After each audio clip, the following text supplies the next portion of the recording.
J'ai obtenu mon doctorat en France, j'ai lancé des startups et je suis partie au Canada faire un postdoc en oncologie, maladies métaboliques.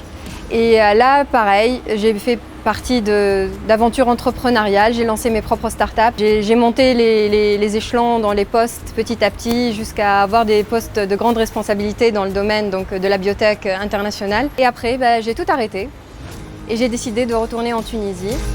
Avec mon cofondateur Hichem Radouane, on a lancé Connectinov. C'est une structure 100% health tech en Tunisie, on est les seuls et on en est fiers et on travaille avec tout le reste de l'écosystème. WAFE, c'est le support scientifique de l'équipe Connectinov Lab. Elle est très exigeante, donc elle nous fixe des barrières assez hautes. Depuis qu'on a commencé, il y a moins de 2 ans maintenant, on a accompagné plus de 20 startups. On a fait aboutir plusieurs projets, idées de projets, valoriser des travaux de recherche de chercheurs.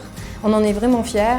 Et surtout, on a vu naître des start-upers à partir de chercheurs et étudiants qui n'ont jamais pensé à lancer des idées de start-up. Grâce à cet accompagnement, j'ai été introduite à l'écosystème français. WAFE m'a beaucoup aidée dans la structuration juridique et financière de ma start-up, la création d'une start-up en France. À chaque fois que je rencontre une difficulté, au fait, je me dis c'est pas possible, j'ai réussi ailleurs et il faut que je le fasse encore plus dans mon pays. En fait.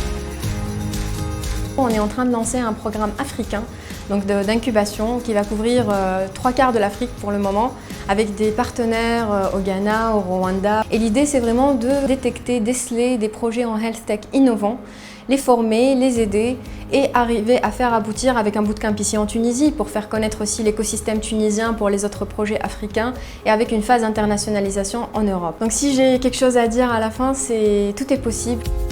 Elle est toujours là, elle nous pousse vraiment à réfléchir out of the box. Ça vaut vraiment tout l'or du monde de revenir dans son pays et de faire réussir son projet.